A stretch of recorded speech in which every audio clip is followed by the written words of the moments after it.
gis xale yi def ko bett na ma choqué na ma aussi waaw parce que quand même suñu école aussi dafa doon école bu baax école boo xam ne aussi ñu ngi góorgóorlu ñun ñëpp pour bëgg mu baax waaw donc lu mel nii bu ma sañoon du am moi c'est ma 7e année ren laa fi def 7 ans et lu mel nii musu fi am donc lu mel nii bu amee dina ma xaw a naqadi mais comme je dis àdduna noonu la ça veut dire da ngay am il y a toujours des brebis galeuses aussi day am. Et comme je dis pourcentage bi ñun ñëpp on est unanime à reconnaître que ne lu tuuti la mais li ñu def rëy na rëy goo xam ne àgg na foo xam ne xëy na waru fa woon sax mun a àgg daal mais man pour man di gérer ay xale yu amul benn difficulté rek loolu indiwuñu fii yaakaar naa ni bu xale yi ñoom ñëpp nekkoon ni nemm ñëpp réglé kon moi je pense que on ne serait pas pleinement dans nos missions. On a 34 classes et il y a une seule classe qui l'a fait et dans les classes c'est 16 élèves. Donc voilà. 16 élèves sur ñaata élèves. 16 élèves sur 2500. waaw tey ñu gis ne nombre boobu xaw na bari ndax yaakaaroon na jot nañu dal di détacher peut-être CM bi ak. loolu kay moom loolu moom mooy li ñu gën a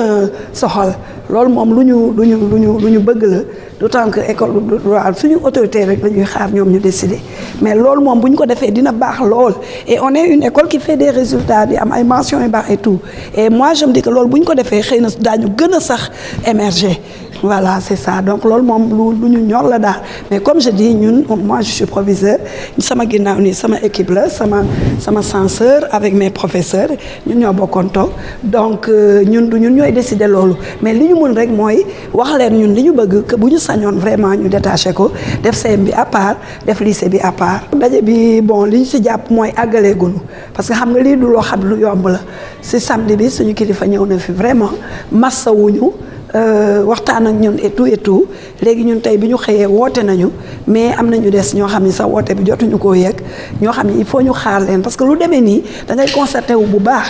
ba nga xam ne ñoom ñépp ku nekk daal di nga ñëw wax sa xalaat pour ñu bañ a juum bañ a def aussi fu gaawantu vous comprenez bien donc daal incha allah daal li ñu bëgg mooy suba ñu àggaleeg jàmm ak salaam suñu àggalee aussi jébbal ko kilifa bi xëy na moom aussi dina wax ak yéen.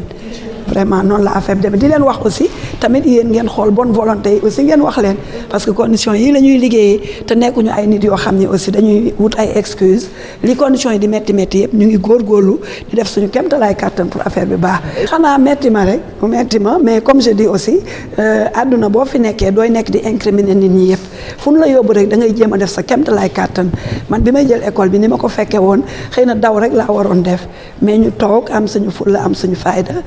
ci di liggéey ba agsi fii et on a eu à organiser suñu école la ñu choisiroon pour la JME journée mondiale de l'environnement une belle fête qui s'est passée et à l'issue de cette fête aussi am na lu ñu fa jëlee et lu ñu fa jëlee xam nga mooy lan que léegi dugal nañu ci programme de réhabilitation yi donc loolu xam nga baax na le maire de Yoff aussi a dit ñoom ak waa ville de Dakar que exigence la aussi léegi que ñu démolir bâtiment yu màggat yépp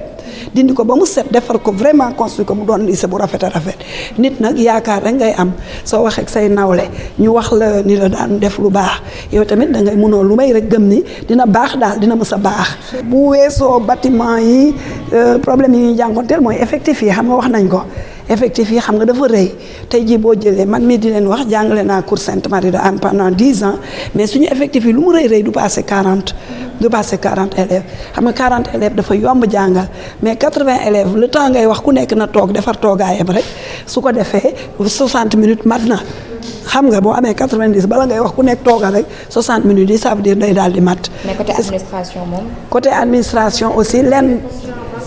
si loolu manque de surveillant ça veut dire surveillant yi dañuy am ay surveillant mais surveillant yi ñuy am yëpp xam nga mooy li ñuy wax la corps sédentaire ñoom dañuy doon ñoo xam ne aussi wéruñu ça veut dire seen wér-gu-yaram des na dañuy traîner ay yenn feebar yu bëri ba nga xam ne comme ñi mu waroon a xool cours bi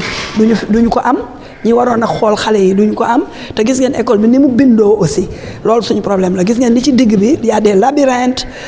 mu neex maanaam gis ngeen c'est vraiment propice à la déviance te loolu nag suñu kilifa yi ki jàll ak ki nga xam mi ngi soog a ñëw muy inspecteur d'académie yi ñoom it ñuy laaj am nañu par exemple avec inspecteur bi lu ñuy wax reporting boo xam dañ ko def chaque vendredi pour di ko wax li xew mu ñoom tamit ñu siy mun a jàpp mais suñu problème daal mooy loolu bu ñu sañoon daal am ay surveillants yu jeunes ñu am doole ñoo xam ne ñi ñooy toog di ñu xoolal xale yi di jalonner cours bi di gérer la cour. waaw man nag ci sama tur ak turu élèves yëpp maa ngi jégalu lépp li si am ndax xam naa ne peut-être képp koo xam ne école nga élève nga Sénégal wala nga nekk ci école publique defe naa ne lii métti na la donc nag lépp loo xam ne am na ci ñu ngi ciy jéggalu waaye nag du question que ne ñoom ñi ko def li ñuy wax ñu ndaw lañ ci biir mënuñ tax ñu catégoriser élèves yëpp nag gëm naa ne bu doon ñoom duñ ko def donc je pense que lépp lu ci mënti am ñu ngi jéggalu waaye nag du élèves yëpp ñoo ko def. ak sa camarade de classe yi bari ngeen fi. ban message nga leen di lancer. waaw li ma leen bëggoon wax nag mooy ñu discipliné ndax nit ki daanaka boo discipliné wul la ci mën a fekk du doon li lay neex te tey bu ñu indee fii pour yaruñu la te dañ fi am ay kilifa le fait que am nañ ay kilifa nag mooy que ni dañu war a def li nga xam ne ñu ngi ñu koy digal lii fi am nag regretté nañ ko loolu te yaakaar nañ ne nag du fi amati sax ci école bi incha allah.